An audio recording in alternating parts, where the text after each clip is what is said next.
Do you want to know the worst part about having large greenhouses? It's putting roofs on them, which we have to do periodically, and it is a horrible job. Let me tell you about it. Most of our production greenhouses are covered in polyethylene plastic, which is a plastic film that you have to stretch over the roofs and then secure it. And let me tell you, everybody dreads this job whenever we have to put roofs on the greenhouses because it is not fun. For example, on this set of greenhouses, these are nearly 150 feet long, and so we use 150 feet of plastic. That roll has to be stretched from one end of the greenhouse down to the other, and those heavy rolls of plastic can weigh upwards of 5 to 600 pounds. So we need a minimum of about 6 people to do this job, although I usually try to have about 9 people on hand to make sure that we have enough hands to keep this plastic from blowing away.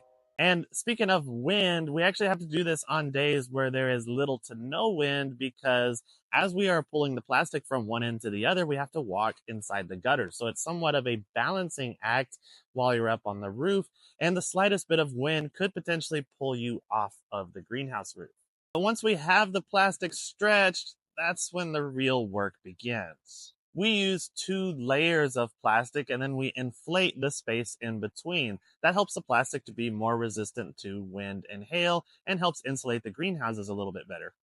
So we actually make an airtight seal all the way around the perimeter of each greenhouse by laying the plastic down into a channel and then securing it inch by inch, painstakingly all the way around using a wiggle wire.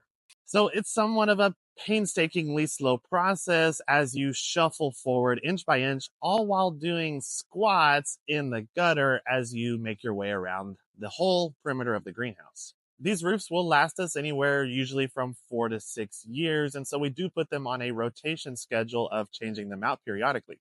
So next time you're at a greenhouse and you look up and you see that plastic above there, just know the blood, sweat, and tears that goes into putting those pieces of plastic on top.